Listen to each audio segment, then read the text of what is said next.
O silêncio de Salvador, a vingança da fundadora secreta, ergueu-se sozinha no baile de gala mais glamouroso da cidade, um fantasma com um vestido simples que seu marido desprezava. Seu amante, deslumbrante e envolto em logotipos de alta costura, apontou com um dedo perfeitamente cuidado e soltou uma gargalhada que ecoou. Você mesma que fez? A multidão zombou, sem saber que eram testemunhas da humilhação pública do segredo mais poderoso de Salvador. Eles pensavam que ela era uma ninguém, uma esposa esquecida, prestes a ser descartada. Não tinham ideia de que o vestido simples que ela usava valia mais do que todas as joias da sala, pois ela não apenas vestia a marca, ela era a marca. O silêncio no apartamento cobertura da Avenida Atlântica era um ser vivo, denso e sufocante. Ele se agarrava aos móveis minimalistas e se arrastava pelos pisos polidos de mármore, um convidado constante e indesejado no lar que compartilhavam Júlia e Ricardo Montenegro. Era um silêncio que nascia não da paz, mas de milhares de ressentimentos tácitos. Júlia estava sentada em um sofá cor de creme, com um caderno de esboços aberto no colo, mas seu lápis de carvão permanecia imóvel. Seu olhar pousava na extensa panorâmica da Baía de Guanabara, com suas cores de fim de tarde, tapeçaria vibrante que parecia estar a um mundo de distância do cinza estéril de sua vida. Ricardo entrou no cômodo não com um cumprimento, mas com o toque rítmico de seus polegares na tela do celular. Ele afrouxou a gravata de seda do pescoço, um gesto de um homem tirando uma fantasia, embora para Júlia ele nunca parasse de usar uma. Ele era Ricardo Montenegro, um titã do capital privado, um homem cuja fotografia adornava frequentemente as páginas de economia e negócios. Ele se movia com uma aura de importância inabalável, uma força gravitacional que exigia admiração. Durante 10 anos, Júlia havia orbitado ao seu redor, uma lua silenciosa e insignificante para o sol abrasador dele. Você ainda está usando isso, disse ele, seus olhos percorrendo seu conjunto de linho de casa com desdém. Não era uma pergunta, era uma acusação. Eu estava trabalhando, respondeu Júlia, sua voz suave, facilmente absorvida pelo cômodo cavernoso. Ela fechou o caderno, escondendo o intrincado design que vinha aperfeiçoando. Trabalhando! Ricardo zombou, um pequeno sorriso cruel dançando em seus lábios. Querida, seu pequeno hobby é charmoso, mas não vamos chamá-lo de trabalho. Trabalho é fechar um negócio de 9 dígitos, não desenhar. Ele gesticulou vagamente em direção ao seu livro, como se o conceito em si estivesse abaixo de sua compreensão. O estúdio dela, um cômodo banhado pelo sol no extremo da cobertura, era seu santuário. Ricardo o chamava de seu quarto de hobbies. Ele não tinha ideia de que era a sede global de um império silencioso. Não tinha ideia de que os esboços que ele desprezava eram a gênese da Aura, a marca de moda mais enigmática e cobiçada do mundo. Uma marca tão exclusiva que não fazia publicidade.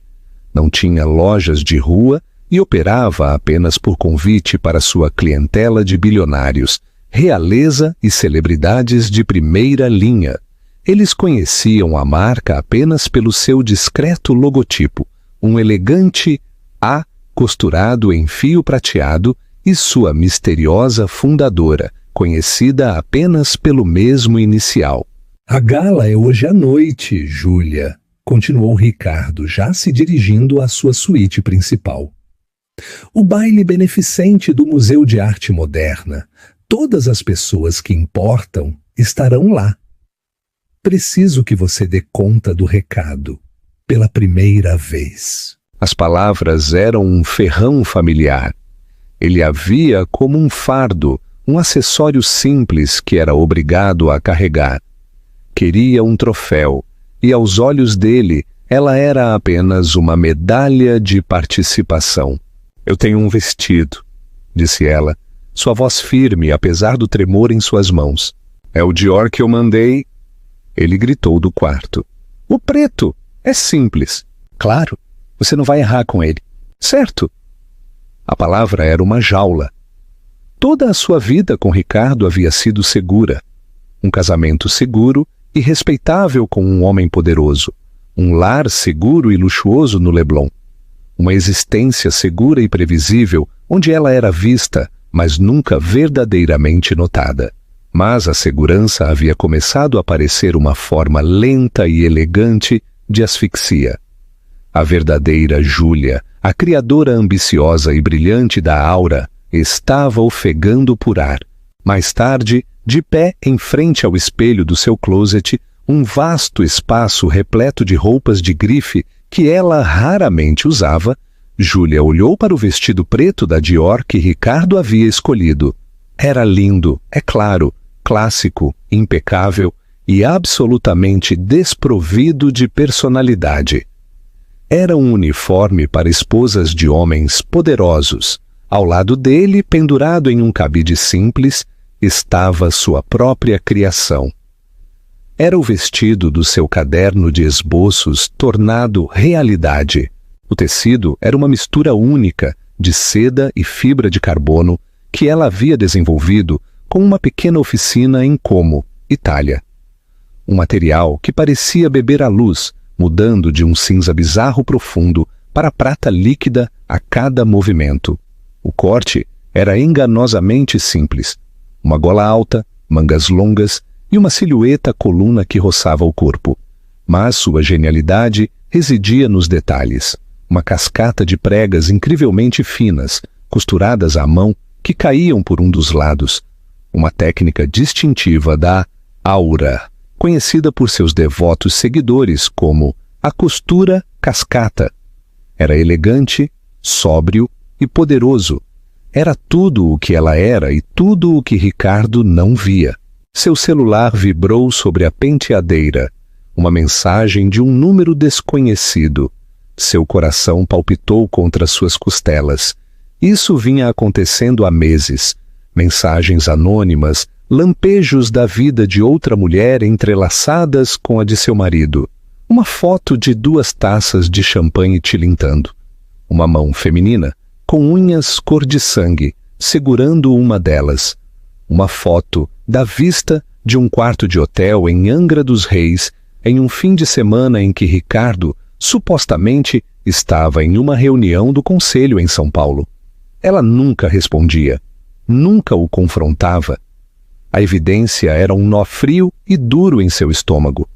Uma verdade que ela ainda não estava pronta para desvendar. Confrontá-lo significaria detonar a vida que conhecia, e ela não tinha certeza se estava pronta para as consequências. Ainda não. Esta noite, no entanto, ela se sentia diferente. A indiferença de Ricardo, sua crueldade casual, haviam erodido seu autocontrole. Ela olhou do vestido seguro da Dior para sua própria criação poderosa. Vestir a Dior seria mais um ato de submissão. Vestir o Aura seria um ato de rebelião silenciosa. Seria um segredo que ela usava sobre a pele, um escudo que apenas ela entendia. Com uma resolução recém-descoberta, ela abriu o zíper do cabide. Não seria um fantasma esta noite. Seria ela mesma. Quando ela saiu do quarto, Ricardo estava esperando ao lado da porta, checando seu Rolex com impaciência teatral. Ele olhou para cima e um fugaz momento de confusão registrou-se em seu rosto antes de voltar à sua máscara habitual de desaprovação. — O que é isso? Ele perguntou, seus olhos percorrendo seu vestido. — Onde está o Dior? Decidi colocar isto no lugar, disse Júlia com voz calma. — Você decidiu? Ele soltou uma risada curta e sem humor. — Parece... Feito em casa, Júlia. Vamos ser fotografados. Esta não é a noite para seus projetinhos. Vá e troque. Agora. A contundência em seu tom era absoluta. Era uma ordem, não um pedido. Durante 10 anos ela teria obedecido. Teria voltado ao armário derrotada e vestido o uniforme que ele havia escolhido para ela. Mas esta noite, a mulher que construiu uma empresa de 100 milhões de reais do zero encontrou sua voz. Não, disse ela. Foi uma única palavra proferida, sem calor, mas ficou suspensa no ar entre eles como uma barreira de aço. Eu vou usar este vestido. Ricardo olhou fixamente para ela, com o maxilar tenso de fúria. Ele estava prestes a discutir, a ordenar, mas o motorista tocou a campainha do hall. Estavam atrasados. Com um som de puro desgosto, ele se afastou dela. Ótimo, ele resmungou. Mas quando as pessoas rirem, não venha chorar para mim. Fique fora do meu caminho esta noite. Misture-se com as outras esposas. Simplesmente não me envergonhe. Ele saiu da cobertura sem olhar para trás. Júlia respirou fundo, a seda única de seu próprio design, fresca e reconfortante contra sua pele. Ele pensou que o vestido era sua fraqueza. Ele não tinha ideia de que era sua armadura. O campo de batalha no baile. O grande salão do Copacabana Palace era um espetáculo impressionante, de poder e riqueza. Arcos altíssimos, obras de arte inestimáveis e arranjos florais do tamanho de carros pequenos formavam o pano de fundo para a elite brasileira. O ar vibrava com uma sinfonia de conversas sussurradas, o tilintar de taças de champanhe e o flash quase constante dos fotógrafos. Homens de smoking feitos sob medida navegavam pela sala com graça predatória, enquanto mulheres cobertas de diamantes da H.I. Stern e envoltas em alta costura de casas como Givenchy e Dior brilhavam como constelações. Júlia Montenegro moveu-se através de tudo como um fantasma. Assim que chegaram, Ricardo a abandonou, saindo para apertar a mão de um senador, com um aperto e um sorriso ensaiado. Era seu território, e ela estava, conforme as instruções, mantendo-se fora do caminho dele. Ela segurava uma taça de champanhe que não tinha intenção de beber, suas bolhas subindo e morrendo em uma metáfora que lhe pareceu óbvia demais. Da periferia, ela observava o balé social. Viu os sorrisos forçados, os beijos no ar que nunca aterrissavam, os olhos astutos que avaliavam cada vestido, cada joia por seu valor e status. Era um mundo em que ela existia há uma década, mas ao qual nunca pertencia de fato. Seu próprio mundo era de texturas, silhuetas e a satisfação silenciosa de um ponto perfeito. Aqui o valor era barulhento, gritava dos logotipos berrantes de uma bolsa ou do peso em quilates de um colar. Seu vestido, em contraste, era um sussurro. Algumas pessoas olharam para ela, seus olhos passando pela simples silhueta escura, sem pensar duas vezes. Era apenas mais uma esposa notável, fácil de esquecer. O pensamento, que um dia a teria magoado, agora provocava um pequeno sorriso secreto em seus lábios. Que pensem isso, que todos a subestimem. Era a base sobre a qual ela havia construído toda a sua empresa. Aura prosperava porque era a antítese desta cena. Era para aqueles que não precisavam gritar seu valor. Uma comoção repentina perto da grande entrada chamou sua atenção. Uma nova chegada estava fazendo uma entrada, e não era sutil. Uma mulher com cabelos loiro-platinados empilhados no alto, espremida em um vestido vermelho fogo, justo à pele, coberto de brilhantes e inconfundíveis logotipos Gucci. Uma grande clutch, combinando, estava enfiada sob o braço, e seu pulso pesava com um Rolex cravejado de diamantes. Ela riu, um som alto e teatral, projetado para atrair todos os olhares da sala. E em seu braço, radiante de orgulho, estava Ricardo. O nó frio em seu estômago apertou-se em um bloco de gelo. Era ela, a mulher das fotos anônimas, a mão com as unhas cor de sangue. Vê-la pessoalmente, agarrada ao seu marido no evento mais público do ano, era um tipo diferente de dor. Era uma declaração pública descarada de sua traição. Nem sequer estava tentando se esconder. Ele guiou a mulher pela multidão, apresentando-a aos seus parceiros, não como um date, mas com uma fina camada de profissionalismo que não enganou ninguém. Esta é Tiffany Vasconcelos. Ela ouviu Ricardo dizer a um CEO de banco. Uma consultora de marketing incrivelmente talentosa, que tem sido fundamental em nossa nova expansão europeia. Tiffany se pavoneou sob a atenção. Seus olhos percorriam a sala avaliando sua audiência, absorvendo a inveja que ela assumia estar inspirando. Júlia observou a mão de Ricardo pousar possessivamente na parte inferior das costas de Tiffany. Um gesto de intimidade que ele não lhe mostrava há anos. Ela sentiu uma onda de náuseas. Precisava ir embora. Poderia deslizar por uma porta lateral, chamar um carro e estar de volta ao silêncio estéril da cobertura em 20 minutos. Mas então, o olhar de Tiffany varreu a sala e pousou diretamente sobre ela. Um sorriso lento e venenoso se espalhou por seus lábios vermelhos perfeitamente pintados. Ela sussurrou algo no ouvido de Ricardo e ele seguiu seu olhar. A expressão dele azedou. Um lampejo de aborrecimento cruzou seu rosto antes de ser substituído por algo mais cruel. Diversão. Eles começaram a caminhar em sua direção, não contornando os grupos de convidados, mas diretamente através deles, criando um caminho, um anúncio silencioso de que um confronto era iminente. A multidão se separou ligeiramente, sentindo o drama iminente. O zumbido baixo da conversa ao redor de Júlia começou a falhar enquanto as pessoas se viravam para olhar. Os pés de Júlia pareceram enraizados no chão. Todo instinto gritava para ela fugir, escapar da humilhação que ela sabia que estava por vir. Mas então ela sentiu o peso sutil de seu vestido contra sua pele. A costura cascata, uma coluna silenciosa de aço contra a dela.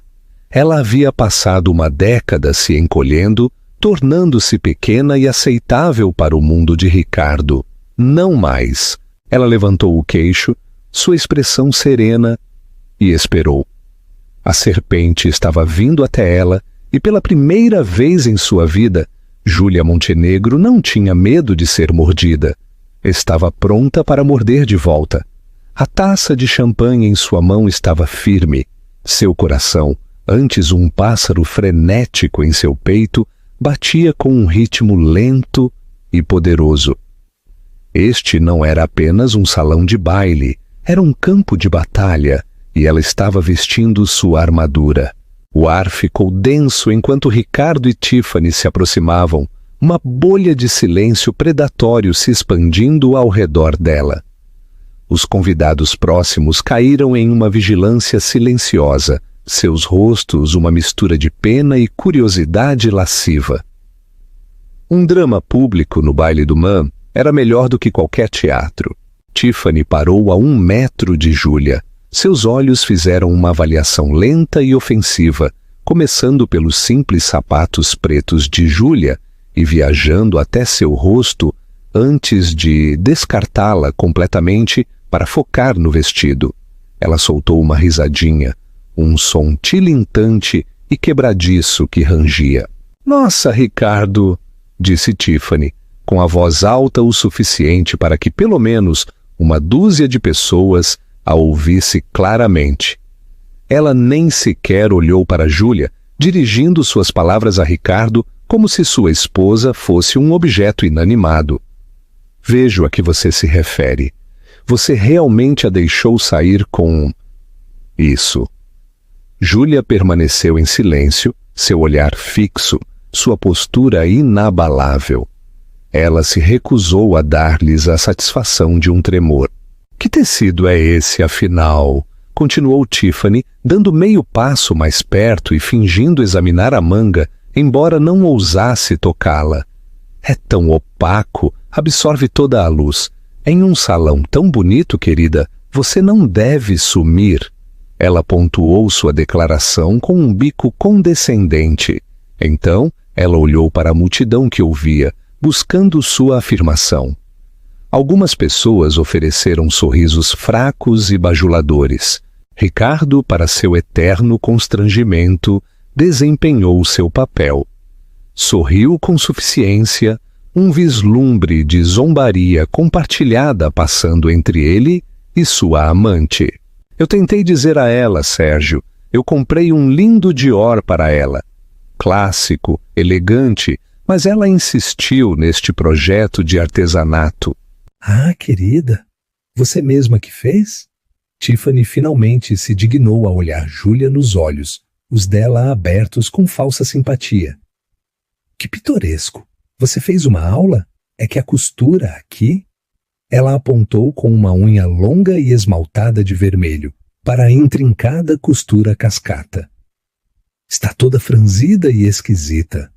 Parece que foi feita em uma aula de economia doméstica. Sabe? Para um homem do status de Ricardo, esperava-se que sua esposa, pelo menos, vestisse algo que não fosse um grito de socorro. O insulto foi preciso, projetado para infligir o máximo de dano.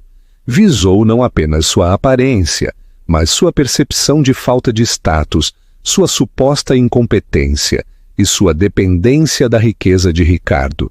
Destinava-se a pintá-la como uma dona de casa patética e distraída, brincando de se fantasiar. Os sussurros ao redor dela ficaram mais altos. Júlia podia sentir o peso da pena deles, a ardência de sua vergonha alheia. Ela viu a dona Eliana, uma colunista de fofoca sonhadora, sussurrando animadamente atrás de seu leque para uma companheira. Isso estaria nas colunas sociais pela manhã. A senhora Ricardo Montenegro, um faux pas de moda para a história, a mente de Júlia corria. Uma parte dela, a parte que havia sido condicionada por uma década de menosprezo, queria desmoronar. Mas a outra parte, a parte que havia negociado com donos de oficinas italianas astutas, gerenciado uma rede logística global e desenhado vestidos que princesas usavam em segredo, estava incandescente, com uma raiva fria e clara. Estavam zombando do trabalho de sua vida. Estavam zombando de sua alma e nem sequer sabiam. Ela tomou um gole lento e deliberado de seu champanhe. Seus olhos nunca deixaram os de Tiffany. Ela pousou a taça na bandeja de um garçom que passava com um clique silencioso.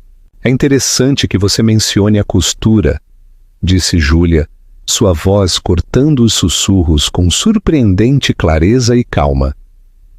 É preciso um olho verdadeiramente perspicaz para apreciar o verdadeiro artesanato. A maioria das pessoas simplesmente se distrai com as coisas brilhantes. A cutucada educada acertou o alvo. O sorriso de Tiffany ficou tenso. Ela estava acostumada com as pessoas se sentindo intimidadas por ela. Não estava preparada para uma resposta calma e analítica. Coisas brilhantes. Tiffany riu, movendo seu pulso para que seu Rolex capturasse a luz. Querida, este é um relógio de 40 mil reais. O vestido é Gucci de passarela. Isto se chama artigos de luxo. Você deveria experimentar algum dia. Ah, espere, acrescentou ela, sua voz pingando falsa pena. Tenho certeza de que Ricardo pode conseguir um bom aumento de sua mesada se você pedir docemente. Ricardo passou o braço pela cintura de Tiffany, puxando-a em um gesto de solidariedade. Chega, Júlia, você está armando uma cena. Tiffany está apenas sendo honesta. Não é um look lisonjeiro. Honesta? O olhar de Júlia se voltou para seu marido. O homem a quem um dia amou. o homem a quem apoiou e defendeu. Vê-lo ali, defendendo a mulher com quem dormia enquanto a humilhava publicamente, finalmente cortou o último fio de afeto que sentia por ele. O nó de dor em seu estômago não desapareceu, mas transmutou-se em algo completamente diferente. Tornou-se combustível. Não, Ricardo, disse sua voz descendo a um tom baixo e perigoso. Honestidade não é o que está acontecendo aqui. Isto é crueldade e ignorância. Antes que Tiffany pudesse replicar com outro dardo venenoso, uma nova voz se juntou à conversa, uma que carregava um peso inegável de autoridade. Ignorância é a palavra certa. A pequena multidão se separou ligeiramente, e uma mulher com olhos aguçados e inteligentes e um severo corte bob prateado deu um passo à frente. Ela estava impecavelmente vestida, com um blazer Schiaparelli feito sob medida. Júlia a reconheceu instantaneamente. Era Beatriz Almeida, a lendária editora-chefe da Vogue Brasil, a única pessoa na sala cuja opinião sobre moda não era uma opinião, mas um veredito. E ela estava olhando com uma expressão de absoluta reverência para o vestido de Júlia. Beatriz Almeida não era uma mulher dada a devaneios. Aos 62 anos, ela reinava sobre o mundo da moda há 3 décadas, com uma vontade de ferro, um conhecimento enciclopédico e um olho tão perspicaz que podia detectar um ponto falso do outro lado de um salão cheio de gente. Ela havia criado e destruído carreiras com uma única frase mordaz em uma carta editorial. Esta noite, ela estava no baile por um dever profissional, achando todo o assunto previsível e tedioso, os suspeitos de sempre com as etiquetas habituais. Não havia arte, não havia descoberta, até que ela viu o vestido. Do outro lado do salão de baile, sua atenção havia sido capturada não pelo drama do confronto. Tais disputas mesquinhas eram moeda corrente nesses círculos, mas por um lampejo de movimento. Uma mulher com um vestido escuro havia se movido, e por uma fração de segundo, a luz capturou uma cascata de tecido em seu lado que se movia com uma fluidez quase orgânica. Era uma ondulação de sombra líquida. O fôlego de Beatriz havia sido cortado. Ela se aproximou, seus instintos jornalísticos zumbindo. Ela reconheceu a tensão latente ao redor do pequeno grupo, o tablô clássico do marido poderoso, a amante chamativa e a esposa assediada. Mas ela desconectou a voz estridente da mulher loira. Seu foco estava completamente no vestido usado pela morena calma e equilibrada. O tecido era extraordinário, uma mistura de seda e fibra de carbono, de toque suave, com um acabamento fosco que desafiava as luzes brilhantes do salão de baile. Era uma declaração de não declaração, uma rejeição confiante ao tema ostensivo da noite. O design era minimalista, sim, mas o corte era magistral, um testemunho de uma estilista que entendia a arquitetura da forma humana. E então havia a costura. O coração de Beatriz começou a bater mais rápido. Não estava franzida nem estranha, como a loira havia afirmado tão ignorantemente. Era uma maravilha de habilidade técnica, uma costura cascata, uma assinatura tão única, tão difícil de executar, que só poderia pertencer a uma estilista. Aura. Nos últimos 18 meses, Aura havia sido a obsessão do mundo da moda. A marca havia surgido do nada, aparecendo em tapetes vermelhos, em um punhado de atrizes de primeira linha, meticulosamente escolhidas, que se recusavam a nomear a estilista. Suas peças eram inatingíveis, quase míticas. Não havia comunicados de imprensa, nem entrevistas, nem desfiles de moda. A única maneira de adquirir uma peça era ser convidado pessoalmente. A fundadora da marca era conhecida apenas como A, uma figura mais misteriosa que o Banksy. Beatriz havia designado seus melhores repórteres investigativos para desmascarar mas eles não encontraram nada. A empresa era uma fortaleza de empresas de fachada e acordos de confidencialidade. Beatriz havia visto fotografias das poucas peças existentes da Aura, estudando-as com a intensidade de um historiador de arte, examinando um Da Vinci perdido. Ela conhecia a costura cascata, mas o vestido que aquela mulher usava era diferente. Era mais avançado, mais refinado. Não era da coleção que ela conhecia. Tinha que ser uma peça nova, uma peça sob medida, uma peça de alta costura do ateliê privado da fundadora. Sua mente estava cambaleando. Quem era aquela mulher? Como ela, a aparentemente invisível esposa de Ricardo Montenegro, havia conseguido um vestido sob medida da casa de moda mais exclusiva do planeta? A pergunta a consumiu, anulando todo o decoro social. Tinha que saber. Foi então que ela ouviu o último comentário idiota de Tiffany Vasconcelos sobre artigos de luxo e mesadas, seguido pela desconsideração humilhante da própria esposa por Ricardo Montenegro. A ignorância pura e chocante de tudo foi o que impulsionou Beatriz para a frente. Esses tolos não tinham ideia do que estavam vendo, estavam parados diante de uma obra-prima e a chamavam de rabisco. Ignorância é a palavra certa, disse Beatriz, sua voz cortando a atmosfera tensa. Ela entrou no círculo, sua presença formidável, mudando instantaneamente o equilíbrio de poder. Ela ignorou completamente Tiffany e Ricardo. Sua atenção se concentrou inteiramente em Júlia. Peço desculpas por interromper, disse ela, seu tom respeitoso, quase reverencial. Mas tenho observado seu vestido nos últimos 10 minutos. É sem dúvida a peça mais magnífica nesta sala esta noite. Um suspiro coletivo se espalhou entre os espectadores. A mandíbula de Tiffany se abriu. Sua expressão de presunção presunçosa desmoronou em confusão. Ricardo parecia irritado, sua testa franzida. Quem era aquela mulher para interromper seu drama? Beatriz deu um passo mais perto de Júlia, seus olhos traçando a linha da costura cascata com adoração profissional. Aquele vestido é um aura, não é? O nome caiu como uma bomba. Sussurros irromperam. Aura, a marca que todos queriam, mas que ninguém podia conseguir. Tiffany zombou, tentando recuperar o controle. Um quê? Parece algo de um porão de loja de departamentos. Beatriz nem sequer lhe deu um olhar. Seu olhar aguçado permaneceu fixo em Júlia.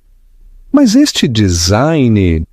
Ela continuou, sua voz cheia de excitação intelectual. Eu nunca o vi catalogado. O trabalho de costura está em um nível acima da coleção principal. É da nova coleção Atelier, certo? Uma encomenda privada. Todo o ecossistema social do baile pareceu congelar. As fofocas, o networking, as cantadas, tudo parou, enquanto todos ao alcance do ouvido se esforçavam para ouvir. A esposa recatada e envergonhada de Ricardo Montenegro, estava vestindo um vestido sob medida da casa de moda mais misteriosa e exclusiva do mundo. A narrativa acabara de dar uma guinada. Ricardo estava olhando para Júlia, um lampejo de incredulidade em seus olhos. Ele conhecia o nome Aura. Uma de suas clientes mais ricas, uma princesa saudita, estava em lista de espera por um casaco Aura há mais de um ano. Ele havia descartado isso como marketing para os novos ricos. Júlia sentiu uma onda de adrenalina. Este era o momento, o precipício. Ela poderia se retirar para as sombras ou sair para a luz. Ela encontrou o olhar inquisitivo e inteligente de Beatriz Almeida e não viu uma ameaça, mas uma aliada. Ela deu um pequeno e elegante aceno. Sim, é. A confirmação enviou outra onda de choque pela multidão. Beatriz se inclinou ligeiramente, sua voz baixando a um sussurro conspiratório, embora ainda fosse audível para os que estavam próximos. Eu preciso saber. Minha revista tem tentado conseguir uma entrevista com a fundadora por 1 ano. O segredo é enlouquecedor. Ninguém sabe quem é. Eles apenas se chamam de A. Diga-me, Sr. Montenegro, perguntou ela, seus olhos ardendo com a pergunta que poderia definir sua carreira. Como diabos ela conseguiu esta peça, Júlia? O palco estava montado.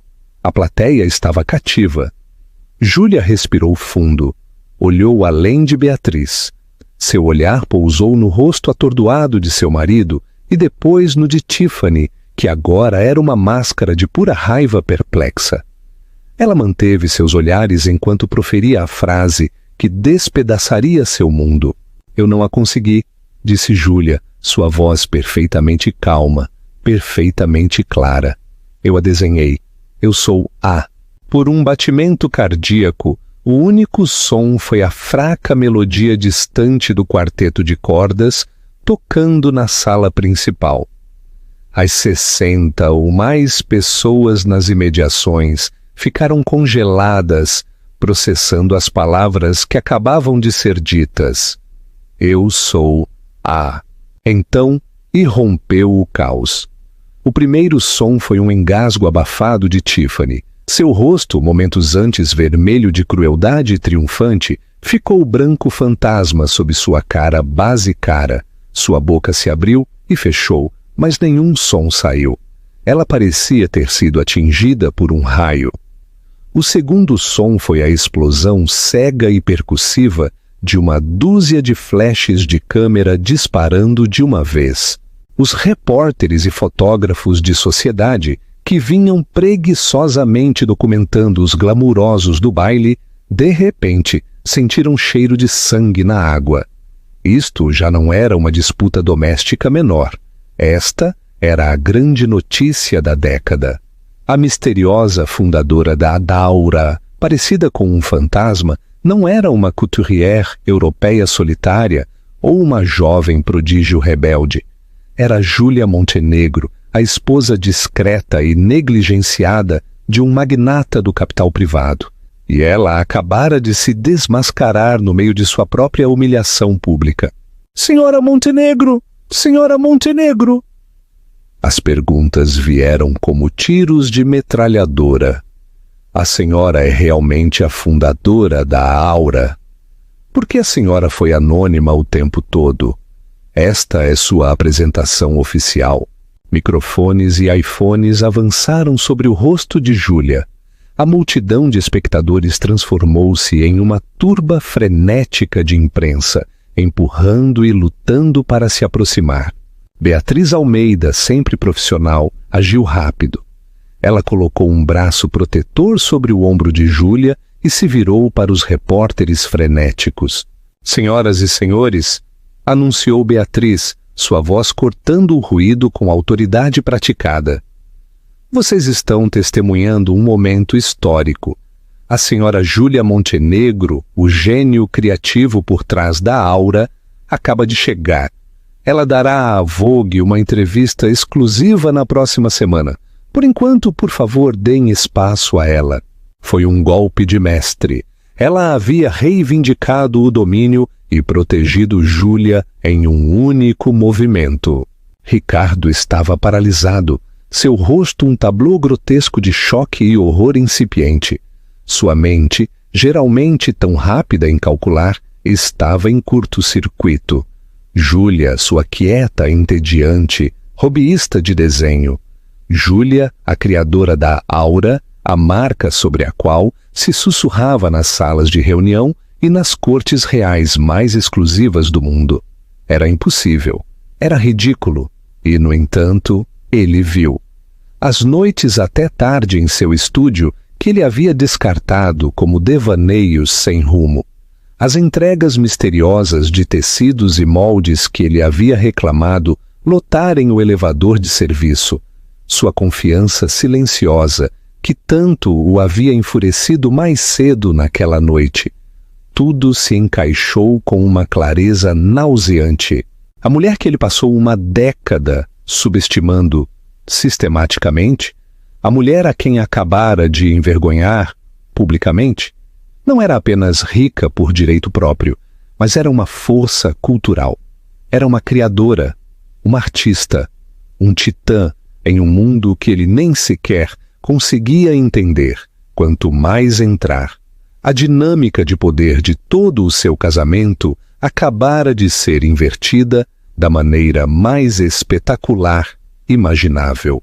Mas foi a reação de Tiffany a mais reveladora. A cor estava voltando ao seu rosto em manchas vermelhas irregulares de pura raiva e mortificação. O vestido que ela usava, os logotipos Gucci que haviam sido sua armadura, seu símbolo de superioridade, agora pareciam completamente patéticos.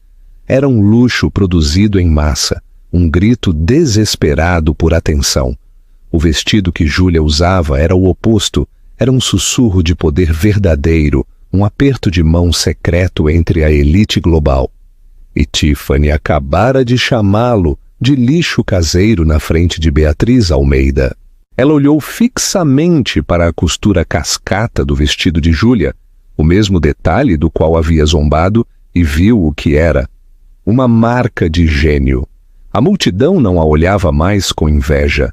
Olhavam para ela com desprezo. Algumas pessoas estavam zombando abertamente.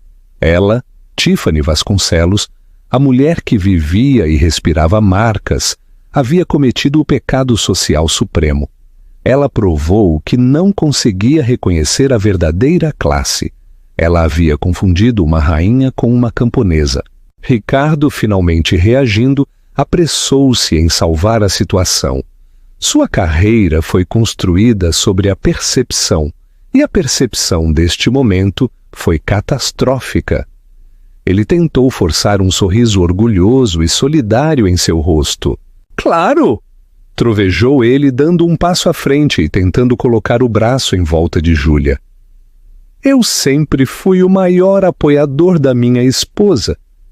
Sua criatividade é ilimitada. Nós só queríamos manter em segredo para o bem dela." Era uma mentira fraca e transparente, e todos sabiam. Júlia deu um passo sutil para o lado, fazendo com que o braço dele caísse desajeitadamente no espaço vazio entre eles. A rejeição foi silenciosa, mas sob o brilho dos flashes foi devastadora. Foi uma separação pública clara. Ela se virou para Beatriz, ignorando completamente seu marido. "Obrigada, Beatriz. Uma entrevista exclusiva soa maravilhosa. Nossas equipes podem se conectar amanhã?" "Absolutamente, querida." Beatriz sorriu.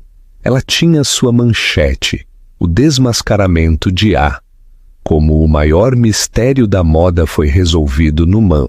Empoderada, Júlia se virou e começou a se afastar do local de sua humilhação, que agora se tornara o palco de sua coroação. Mas ela não se retirou.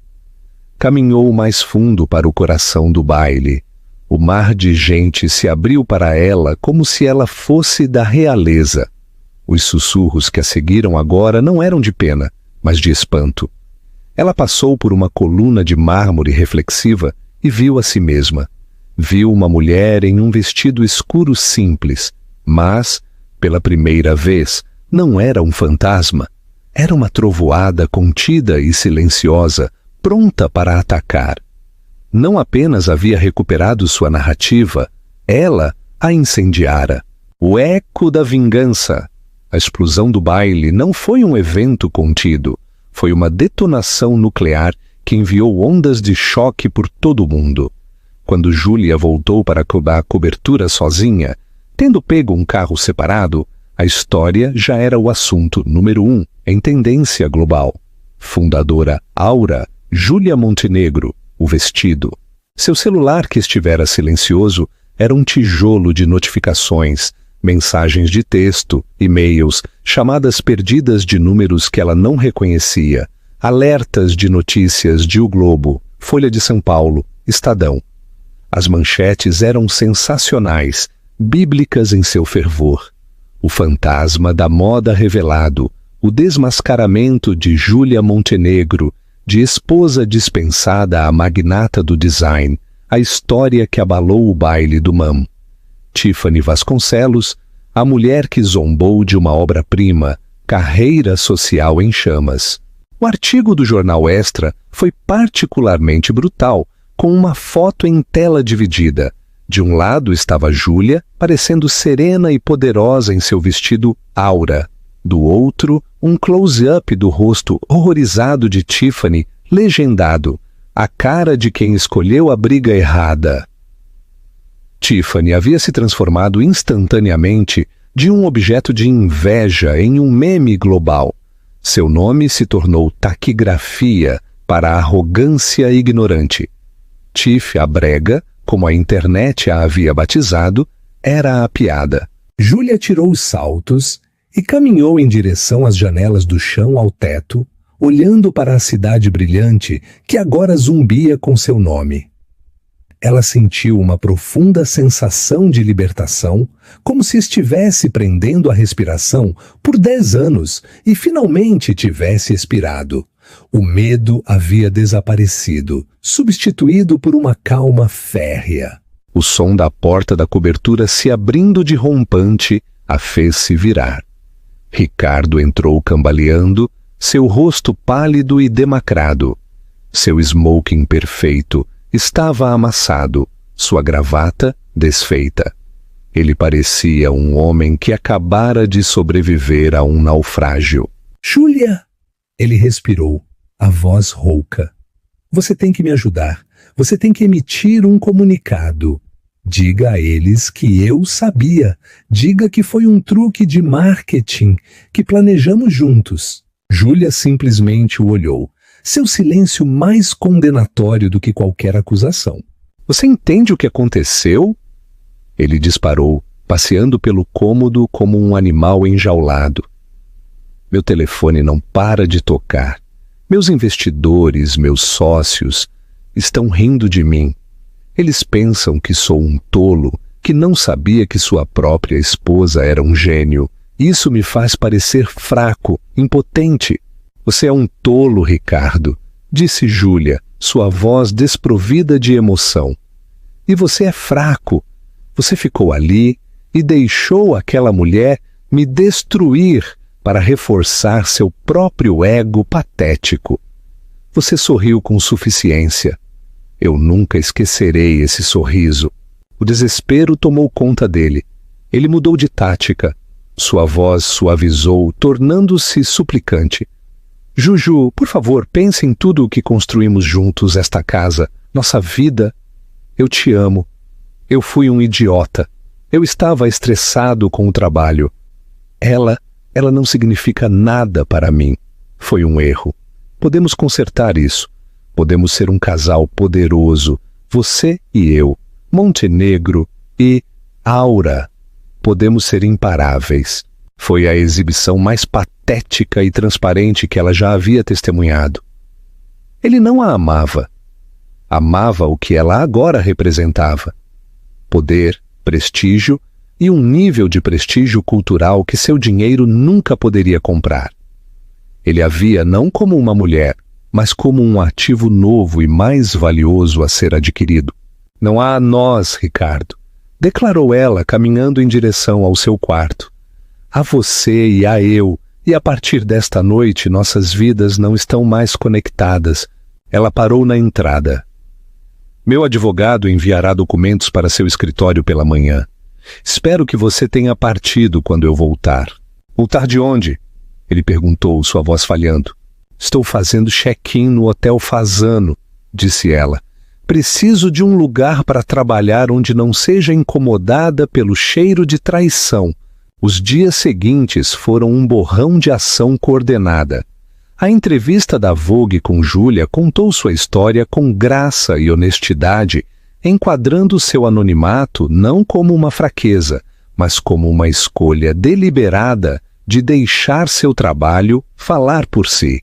Ela detalhou o seu processo criativo, sua filosofia de luxo silencioso e sua visão para o futuro. Ela nunca mencionou Ricardo ou Tiffany pelo nome, um movimento que a fez parecer acima do drama mesquinho, mesmo enquanto cravava a faca mais fundo. O público, que já estava do seu lado, apaixonou-se completamente por ela. Ela era a CEO Cinderela, a imperatriz desvalida. O impacto comercial foi astronômico. O website da Aura, que por anos fora apenas uma página de destino protegida por senha, tornou-se público.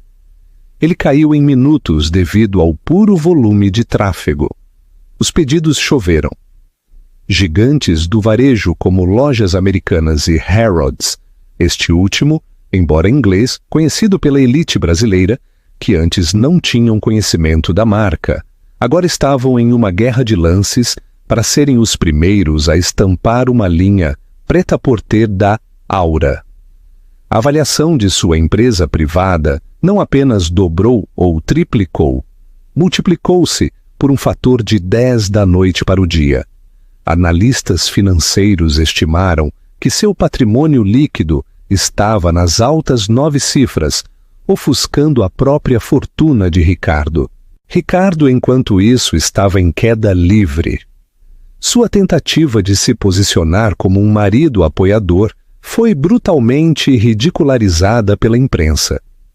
Começaram a surgir vazamentos sobre seu caso com Tiffany e outras mulheres. Um membro proeminente do conselho de uma empresa que ele estava tentando adquirir renunciou publicamente, citando sua conduta pessoal nojenta e não profissional. O acordo ruiu, custando à sua firma centenas de milhões de reais. Ele era radioativo, um pária. O homem que tinha tudo estava perdendo tudo. Tudo porque ele não conseguia ver o valor na mulher que dormia ao seu lado. Júlia viu tudo se desenrolar não com alegria, mas com uma sensação de reequilíbrio cósmico. Não era vingança, era karma. Era a consequência natural de uma década de escolhas. Ricardo havia construído sua vida sobre uma base de arrogância e desrespeito, e o chão finalmente havia cedido. 3 meses haviam se passado desde a noite que dividiu a vida de Júlia em um antes e um depois.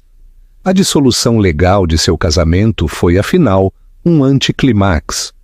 Ela se sentou em uma sala de conferências estéril com paredes de vidro no alto da Avenida Rio Branco, o decreto de divórcio final estendido à sua frente sobre uma mesa de mogno.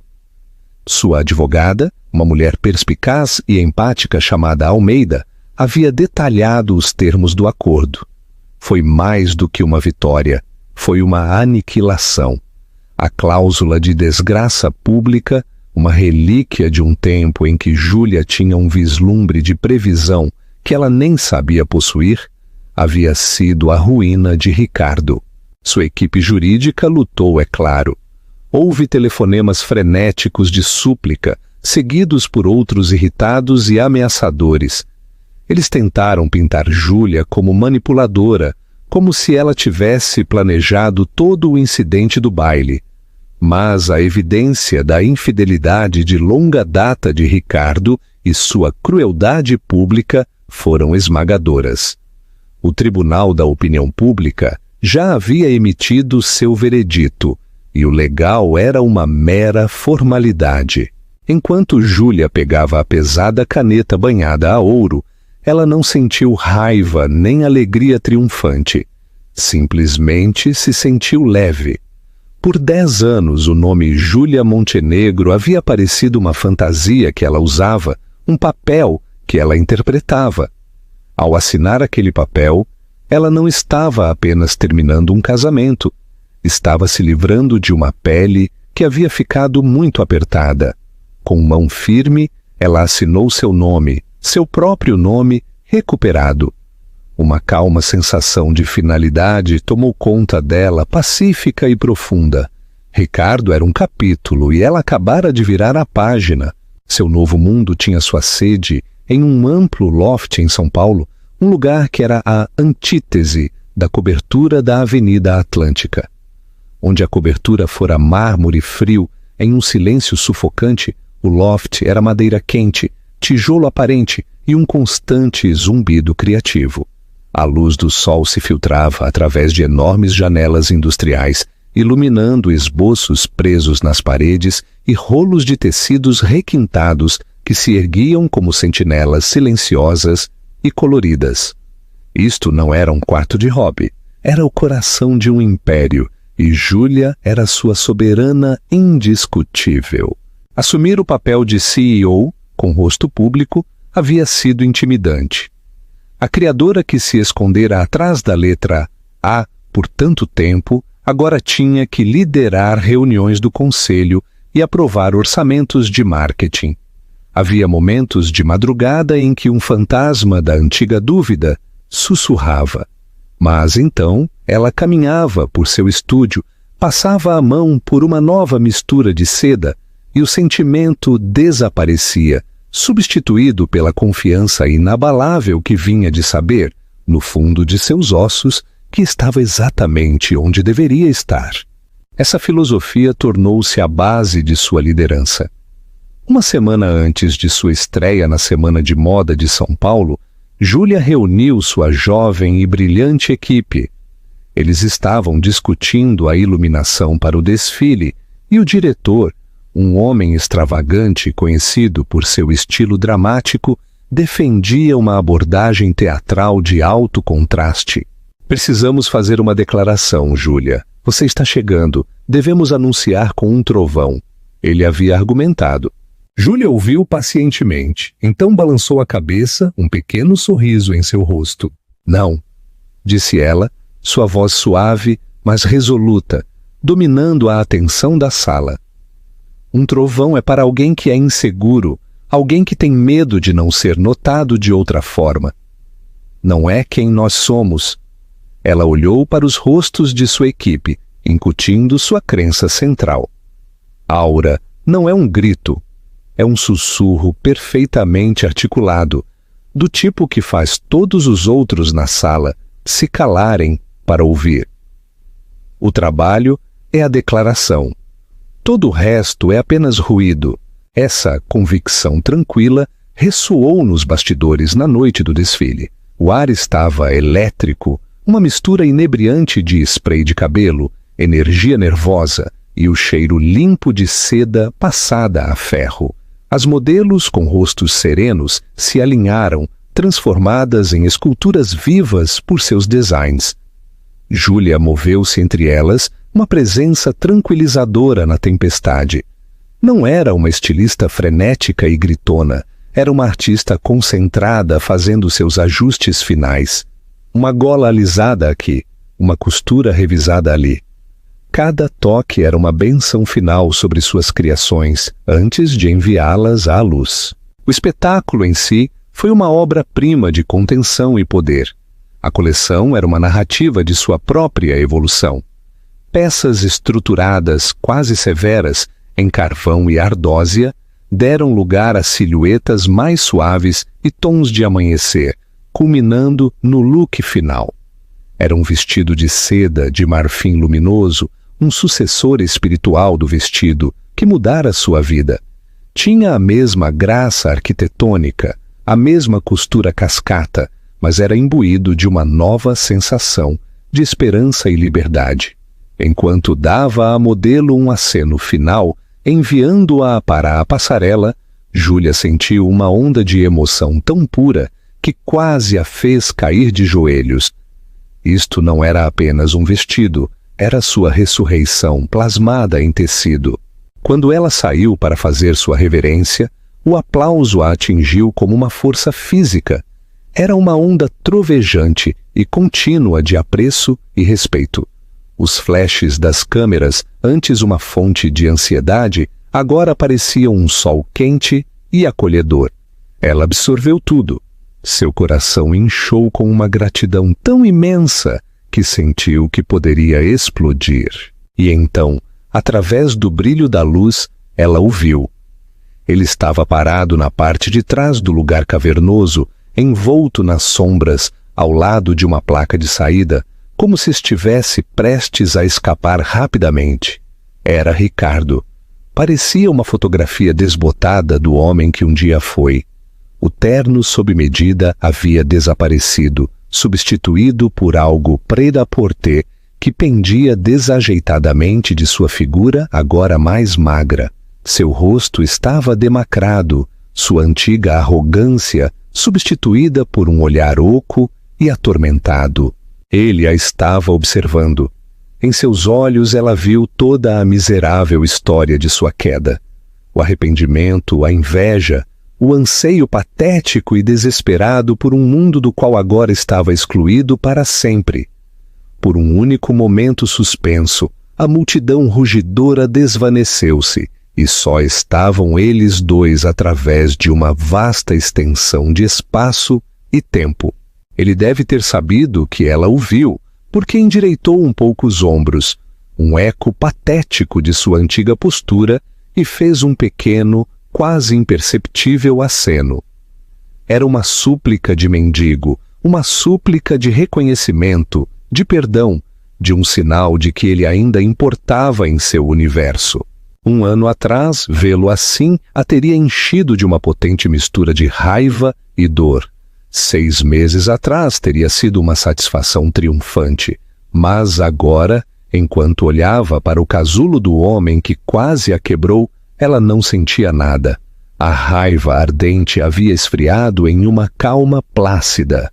Ele não tinha mais poder sobre ela, não podia feri-la, não podia irritá-la, nem mesmo podia inspirar sua pena.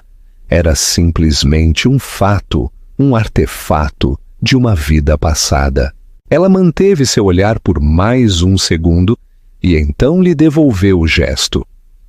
Não foi um gesto de perdão ou reconhecimento.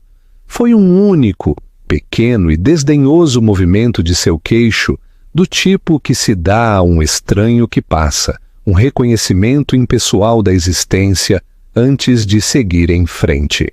E então ela lhe deu as costas, definitiva e para sempre.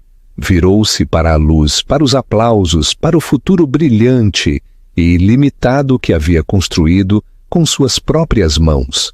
Levantou a mão para a multidão que a aplaudia. Um sorriso genuíno, finalmente adornando seus lábios. Ele podia ficar nas sombras, perto da saída. Ela estava em casa. Reflexão final e chamada à ação. A história de Júlia é um poderoso lembrete de que o verdadeiro valor não é medido em logotipos chamativos ou na aprovação dos outros, mas na confiança silenciosa de sua própria criação. Ela trocou um casamento tóxico por um império global, provando que a melhor vingança não é apenas viver bem, mas construir um legado que eles só podem observar de fora. Ela não precisou gritar para ser ouvida. Seu gênio sussurrou, e o mundo se inclinou para ouvir.